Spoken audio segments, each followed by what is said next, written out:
Olá a todos, sejam bem-vindos ao meu canal. Eu sou o professor Rodrigo Miller, professor de Relações Internacionais e de Geopolítica. Vocês já pararam para pensar como o mundo está tendo grandes transformações políticas, econômicas, sociais e militares? No vídeo de hoje eu quero trazer uma das principais alianças que vem ocorrendo no século XXI e, se ela de fato se consolidar como uma aliança de longo prazo, vai fazer com que todo o arcabouço internacional e político construído depois da Segunda Guerra Mundial seja destruído. Fique comigo até o final do vídeo para você entender a importância da aliança entre a Rússia e a China. Bom, para que a gente possa começar a entender o porquê que essas duas potências estão se aproximando, antes é necessário que a gente faça uma pequena introdução a respeito de algumas chaves de leitura fundamental para a gente compreender essa realidade. Em primeiro lugar, a gente precisa observar que a China e a Rússia, elas vêm buscando reverter a ordem internacional desde pelo menos o final da Guerra Fria. E isso vem acontecendo de uma maneira mais rápida, de uma maneira mais evidente nos últimos anos. E isso fez com que essas duas potências, elas começassem a estar cada vez mais juntos, a começar a ter uma relação mais intensa e fazer com que o seu perfil diplomático, ou seja, os níveis de conversa que ambos os países têm, se tornassem cada vez mais de altíssimo valor, de cada vez mais altíssimo nível, principalmente entre as conversas de Xi Jinping e de Vladimir Putin. A aliança entre os dois países, ela também vem consolidando uma mudança muito rápida na ordem internacional que vem se acelerando desde pelo menos 2003, quando os Estados Unidos da América, numa tentativa unilateral de fazer a sua vontade e sem consultar o Conselho de Segurança das Nações Unidas, decide invadir o Iraque para acabar com o regime de Saddam Hussein. A partir daquele momento, o Conselho de Segurança das Nações Unidas ele passa por um processo de grande desvalorização, e isso faz com que essa base, que é o pilar de toda a ordem internacional pós-Segunda Guerra Mundial, começasse a ser severamente questionada. Isso abriu brechas para o questionamento não apenas da arquitetura de segurança no sistema internacional, mas também de outras diversas frentes e de outras áreas que são fundamentais para nós compreendermos para onde caminha a política internacional como um todo. Então nós vemos mudanças drásticas no comércio internacional, nas formas de compreender o sistema financeiro internacional, as relações de poder militar também se alterando. E a China e a Rússia, elas vêm se aproximando dentro deste contexto. E o que é mais interessante é que não apenas essa relação está ganhando altíssimo nível, como está cada vez mais abrangendo diversos temas da agenda internacional, porque se um país começa uma relação com o outro num tema simplesmente mais político, à medida em que esses países eles vão ganhando confiança, que eles vão estabelecendo relações mais concretas e duradouras, estes temas políticos eles passam para um pilar econômico, mas eles também passam para cooperações em áreas que são muito sensíveis para o desenvolvimento estratégico e para a inserção dessas nações nas relações internacionais. E é o caso, por exemplo, de cibersegurança, é o caso de segurança internacional, é o caso de relações envolvendo materiais estratégicos, terras raras ou também fontes de energia. Então, o que nós estamos observando nessas relações entre a China e a Rússia é esse aumento de temas que eles estão discutindo, um aumento da intensidade na qual essa relação se dá, e isso a gente vê com bastante atenção principalmente nessa situação internacional que vai fazendo com que aquela ordem liberal ela realmente seja questionada de uma maneira muito dura e de uma maneira muito contundente. Mas para que a gente possa entender o porquê que esses dois países estão se aproximando e essa relação está se consolidando de uma forma cada vez mais evidente, a gente precisa compreender quais são os fundamentos dessas nações que levam um maior grau de aproximação na política internacional. Então vamos começar a desenvolver essa questão com um item muito importante. Num vídeo anterior meu, eu falei a respeito de como que é ser uma potência hegemônica.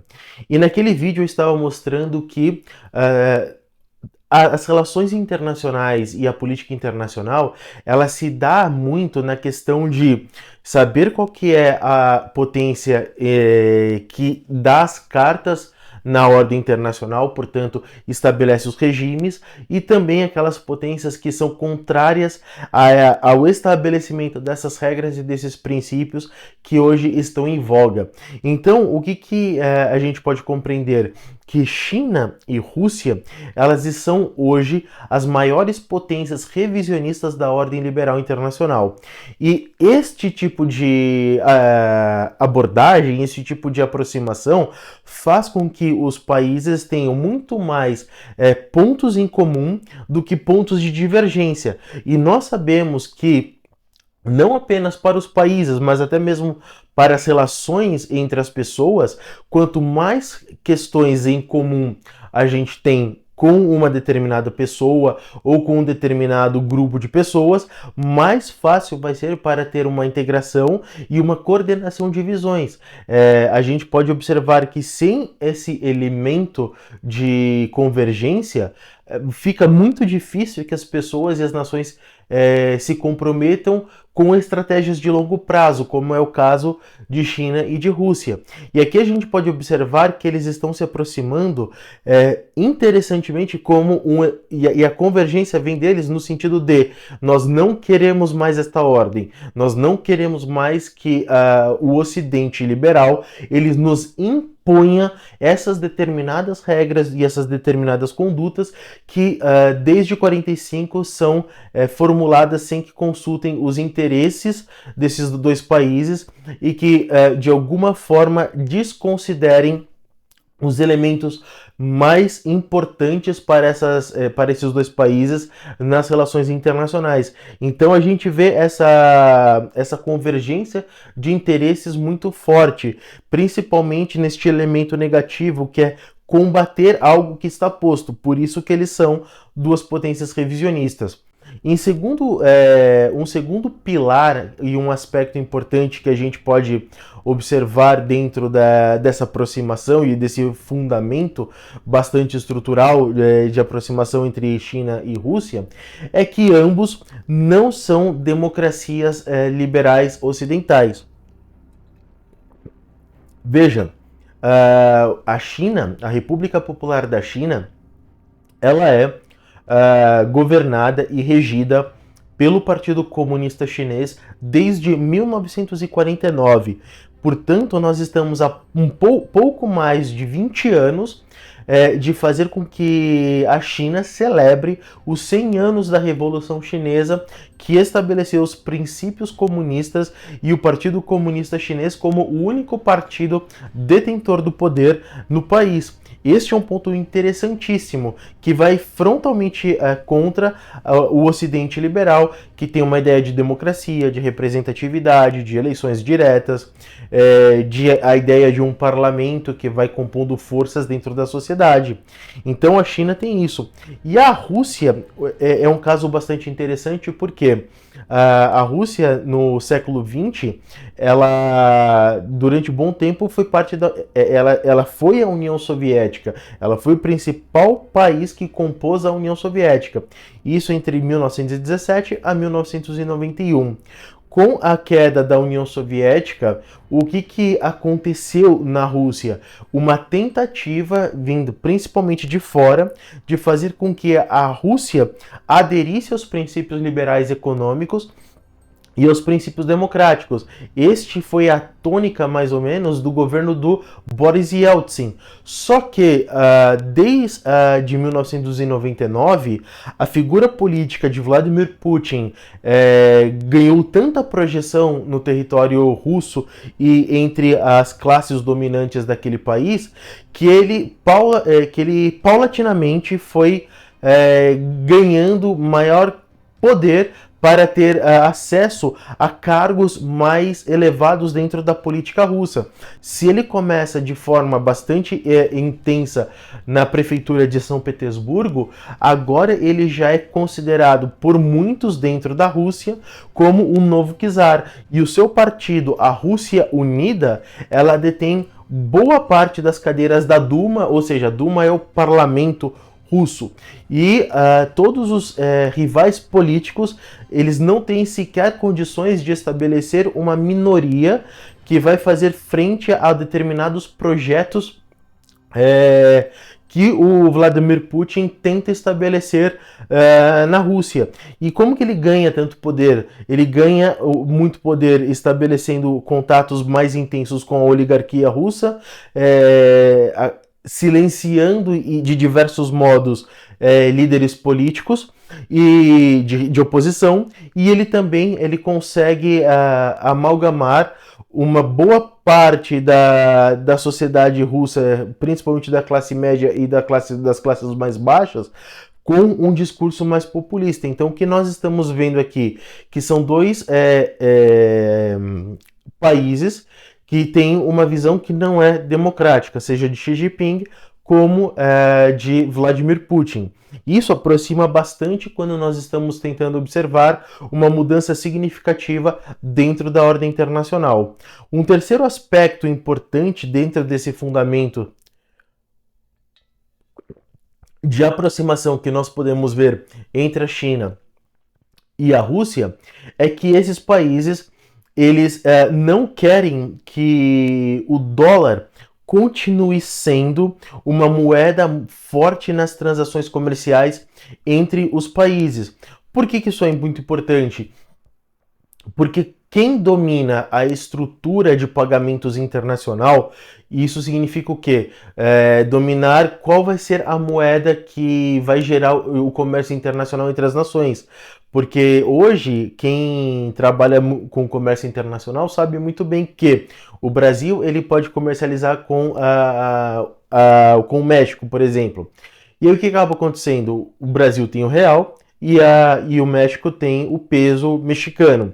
Só que como os dois estão fazendo uma transação comercial internacional, eles geralmente escolhem uma moeda que é aceita no mundo inteiro. E essa moeda durante muito tempo foi o dólar e continua sendo o dólar em grande medida. Só que o que acaba acontecendo?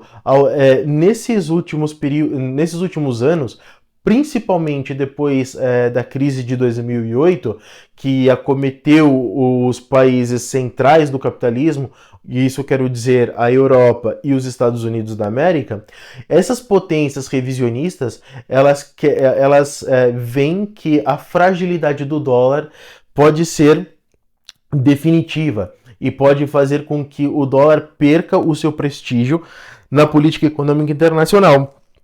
E o mais interessante aqui que a gente pode observar é o seguinte, que se uma nação ela consegue fazer com que a sua moeda seja aceita nas transações comerciais de um determinado país, essa moeda ganha muito poder dentro do cenário internacional. Isso é que a gente pode observar na recente escolha de Brasil e de China de não mais utilizarem o dólar como moeda de transação, mas de utilizar a moeda chinesa. O que está acontecendo aqui? Uma mudança dentro do sistema de pagamentos internacionais que vai fomentando uma mudança também na ordem econômica internacional. Esse é um terceiro aspecto que a gente pode observar que é muito, muito evidente dentro das relações entre China e Rússia. Um quarto aspecto bastante interessante, que é um fundamento dessa aproximação que vai gerando esta maior possibilidade, é que tanto China quanto Rússia, eles não querem o estabelecimento de um mundo unipolar ou de um mundo bipolar. O que as duas nações estão apregoando, o que elas estão buscando influenciar a política internacional hoje, é o surgimento de uma ordem multipolar. E o que é uma ordem multipolar dentro do sistema internacional? Vamos pegar, por exemplo, uma história rápida do século XX. Então a gente começa o século XX com a emergência da Inglaterra, sendo a grande potência internacional, portanto um polo de poder que distribui o poder e as decisões para o restante do mundo. A Inglaterra, ela deu lugar para os Estados Unidos, aí os Estados Unidos começou a determinar o sistema internacional. No final da Segunda Guerra Mundial, por conta da Guerra Fria, nós saímos de uma unipolaridade, de uma visão mais individualista para um sistema bipolar, Estados Unidos e União Soviética, e agora a gente está vendo um sistema multipolar. O que é isso? Um sistema no qual você tem potências regionais, então a China é uma potência regional, a Índia uma potência regional, o Brasil uma potência regional, e dentro das suas regiões, estes países vão delimitando quais serão as regras utilizadas dentro daquela zona de influência. E o que nós estamos observando então nesse sentido? Que a China e a Rússia, elas estão criando um sistema que vai fazer com que o mundo tenha essa consideração multipolar, essas potências regionais, e aqui que está o interessante, para facilitar a estruturação dessas regiões, para que esses dois países, que serão os maiores países dentro dessa estrutura, depois possam começar a governar de forma mais estruturada esses multipolos, essas multipolaridades. Então, é aquela velha estratégia do dividir para imperar. Os dois eles querem acabar com essa ordem liberal internacional para fazer com que o mundo se fragmente, e uma vez fragmentado fica mais fácil para a Rússia e a China estabelecerem uma nova forma de relação na política internacional com os demais países do mundo. Então esses são 4 grandes fundamentos que vão nos ajudar a compreender o porquê que essa aliança entre a Rússia e a China tem ganhado cada vez mais força e tem se mostrado cada vez mais capaz de ganhar um complexo de relações bastante intenso, fazendo com que essa aproximação seja a característica principal nas relações internacionais no século XXI. E se a gente observa esses fundamentos, agora a gente pode começar a observar uma outra questão importante, que é em quais ramos das relações internacionais se dá essa aliança. A gente viu os fundamentos, a gente viu quais são as visões de mundo de cada um desses dois países. Agora a gente precisa entender como que se dá a materialização dessas relações para a gente conseguir compreender de forma mais firme a abrangência de todo o complexo de relações entre China e Rússia. Em primeiro lugar, a gente precisa fazer uma análise em níveis.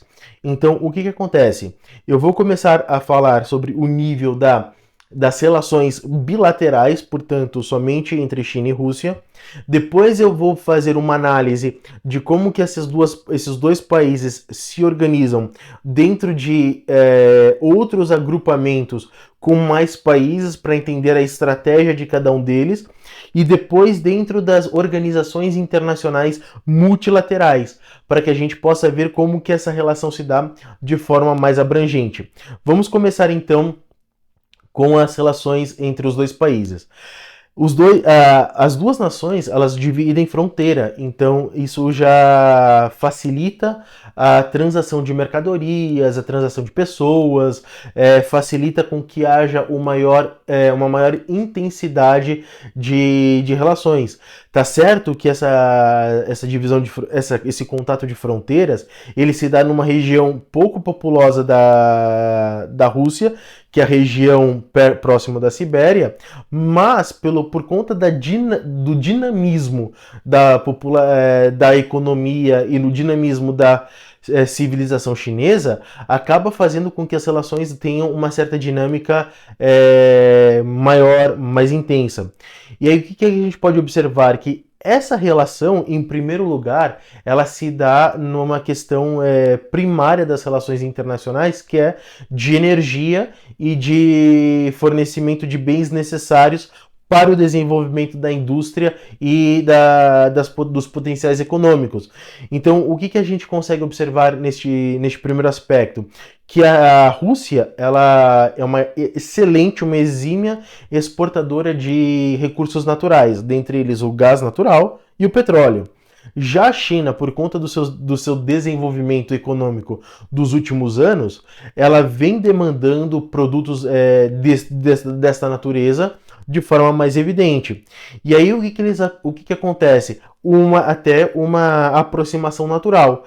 Não é à toa que depois de 2014, quando a Rússia invade a Crimeia, e aí o Ocidente inteiro começa a impor sanções à Rússia, a China ela aumenta os seus contratos da compra de gás da Rússia. Então tem uma aliança muito firme entre a Gazprom, que é a empresa russa de gás, junto com a CGP, que é a empresa chinesa que cuida de gás e de petróleo. Essa é uma primeira aproximação muito importante, porque vai fazer com que a Rússia não seja asfixiada na sua economia, que ela possa manter um grau de desenvolvimento econômico mais evidente, mais sustentável, fazendo com que ela mantenha uma possibilidade de atuar lá no leste europeu contra a Ucrânia de uma forma mais evidente. E a China, querendo fazer com que essa alteração se dê da ordem internacional, sabe a importância deste flanco para esse tipo de política revisionista. Um segundo aspecto muito importante de aproximação entre China e Rússia é que, com o desenvolvimento das redes sociais e principalmente com a maior tentativa de invasão pelos ocidentais na China e na Rússia por meio da internet, lembrando que a gente teve a Revolução Laranja na Ucrânia, que foi liderada pelos grandes capitalistas do Ocidente. Como que eles fizeram isso? Fizeram pelas redes sociais. Como que ocorreu a Primavera Árabe no Oriente Médio? Por meio das redes sociais e por meio da internet. Então, o que acontece? A internet ela acaba sendo um elemento de distúrbio político, de perversão de uma determinada ordem e de enfraquecimento de regimes políticos inimigos. A China e a Rússia, elas, como não são democráticas, elas têm uma característica de que podem fazer com que as suas leis sejam aplicadas de uma maneira muito mais simples, de uma maneira muito mais rápida, e isso faz com que a pressão facilite dentro de todo um processo. Então, a aproximação entre a China e a Rússia dentro da internet se dá na questão de segurança cibernética. Isso é muito interessante, porque os dois países sabem da necessidade de manter as suas inteligências ativas, de fazer com que haja um certo monitoramento dos seus inimigos dentro das redes sociais, para evitar qualquer tipo de problema que eles possam enfrentar internamente. E se eles conseguem vencer os seus inimigos políticos internos, eles vão conseguir dar continuidade a todo o processo de mudança da ordem internacional. E este é um ponto muito importante da relação. E o outro tripé que sustenta a relação bilateral entre a China e a Rússia é o pilar militar. Por quê? Desde pelo menos o ano de 2016, a China e a Rússia vêm ampliando a cooperação militar em dois sentidos básicos. Um que é a formação de exercícios militares conjuntos, ou seja, a Marinha da China, junto com a Marinha da Rússia, faz exercícios militares, mas também o exercício da aeronáutica chinesa e da aeronáutica russa também vai jogando essa coordenação e essa cooperação para um projeto mais amplo, mas também na compra de equipamentos mais sensíveis, como, por exemplo, motores. O que acontece? A Rússia, ela fabrica motores de última geração para os seus aviões. E a China ainda tem uma dificuldade sensível na produção desses motores ultrassônicos, supersônicos, que vão garantir que você tenha uma aeronave com capacidade de supremacia aérea. E aí o que acaba acontecendo? A Rússia leva esses motores para os caças chineses e assim a gente vê uma maior aproximação. Então, nesse pilar bilateral das relações, a gente pode observar como tem crescido e como que as relações têm ganhado uma notoriedade, uma grande força dentro desse contexto de revisões da ordem internacional. Num outro nível, a gente pode observar que essas duas nações, elas se aproximam com outras nações que também querem a mudança do paradigma de relações internacionais, fazendo uma modificação da ordem. E aqui eu quero colocar dois exemplos bem evidentes. O primeiro deles são os BRICS. Inclusive, o Brasil faz parte dos BRICS. Esse grupo ele foi criado lá em 2008, numa reunião que aconteceu na Rússia, numa cidade chamada Ekaterimburgo.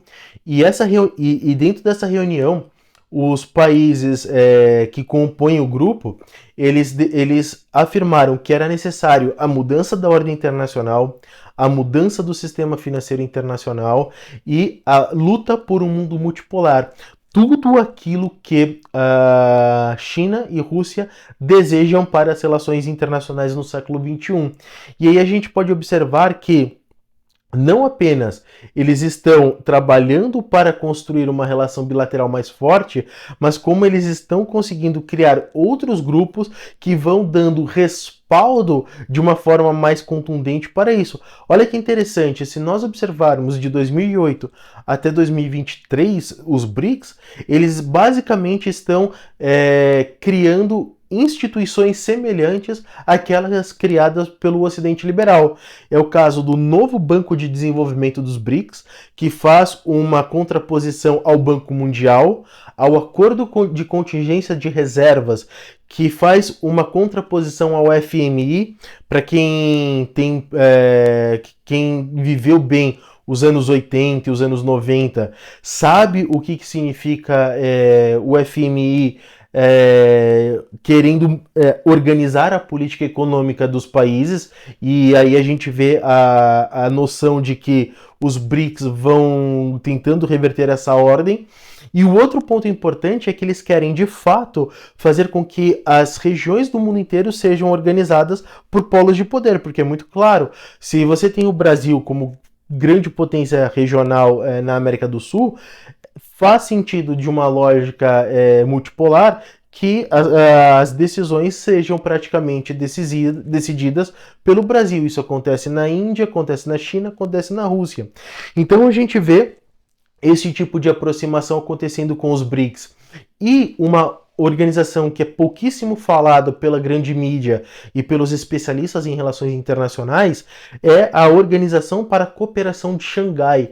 Esta organização foi criada em 1996, quando um pouco depois do fim da queda da União Soviética. E qual que era o objetivo dessa organização?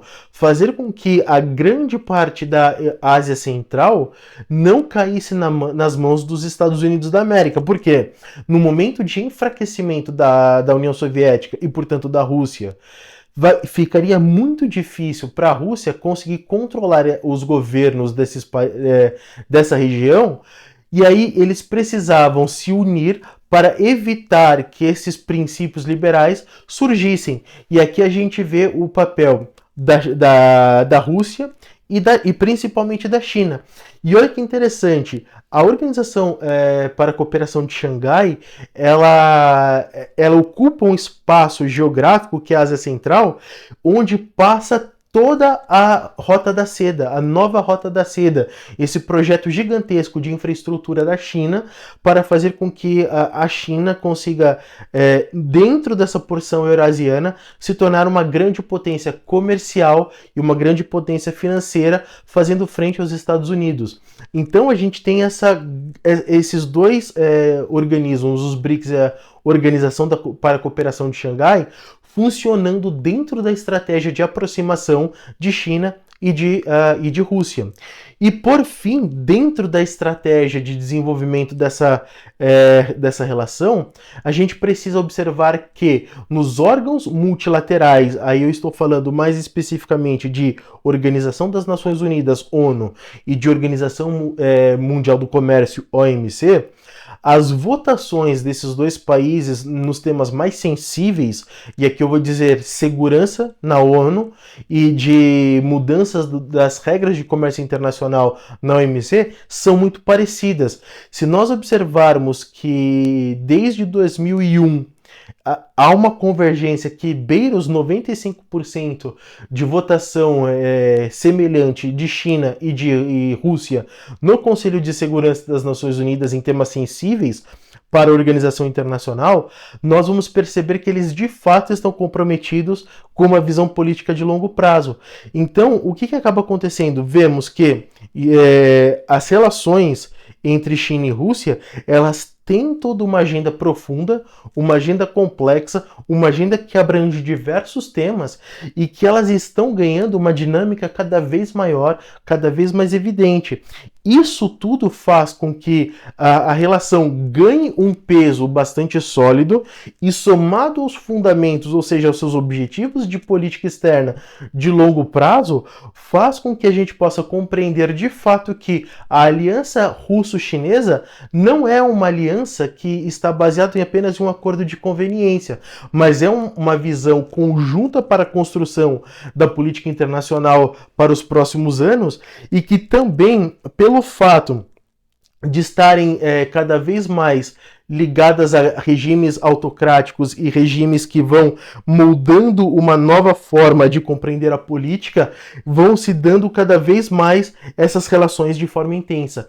Por isso, há uma confusão muito grande dos analistas internacionais da grande mídia e das universidades em compreender essas relações russo-chinesa, porque eles simplesmente depositam a sua visão numa visão de curto prazo em relação à economia ou em relação à política, mas eles não estão botando os olhos onde de fato importa, que eles estão caminhando juntos há muito tempo para a mudança da ordem internacional e que isso não vai parar até que eles consigam de fato o estabelecimento de um mundo multipolar, que é o grande objetivo de política externa dos dois países. E aí a gente precisa observar algumas coisas interessantes e aqui a gente consegue fechar com duas conclusões importantes. A primeira delas é: se Rússia e China de fato conseguirem se consolidar e fazer frente ao projeto ocidental liberal liderado pelos grandes capitalistas internacionais, nós estamos vendo de fato uma luta entre o poder militar contra o poder financeiro. E aí a gente vai ver este embate cada vez mais evidente à medida em que o século XXI está passando. E nós podemos ver que, pelo enfraquecimento do Ocidente, inclusive da sua moralidade, inclusive das suas bases fundacionais, este projeto liderado pela China e pela Rússia tem condições de sobreviver e tem condições de suplantar este projeto dos grandes capitalistas e dos grandes financiadores do sistema financeiro internacional. E o segundo ponto que a gente pode observar é que vai haver nessa aliança certamente uma troca do processo de liderança. Ora vai liderar a China e ora vai liderar a Rússia, mas ambos vão liderar o processo de forma conjunta. Por isso a gente precisa entender muito bem qual que vai ser a conjuntura daquela determinada situação para saber quem que vai liderar o processo e quem vai ficar no processo de respaldo e de defesa dessa nova ordem internacional. Na questão atual que estamos vivendo da guerra da Ucrânia, está evidente que quem está liderando o processo é a Rússia. Ela está liderando essa mudança por meio da quebra de um monte de tratados de segurança internacional, de política internacional, de visão de direito internacional. E a China está respaldando financeiramente, está dando o complemento necessário para que a Rússia continue a fazer essa mudança na Europa. E se faz a mudança na Europa, certamente vai conseguir fazer em outras partes do mundo que não tem o mesmo nível de resistência do que a Europa e Estados Unidos. Por este vídeo é isso, pessoal. Eu gostaria de pedir para que vocês comentem o que vocês estão achando nos comentários, que possam compartilhar com os seus amigos, que possam curtir este vídeo, porque é muito importante para a divulgação do meu canal. E eu conto com a colaboração de vocês para que a gente possa fazer um bom trabalho aqui e eu continue trazendo vídeos 2 vezes por semana, para que vocês possam compreender a realidade internacional. Por esse vídeo é isso, pessoal. Um grande abraço e até a próxima.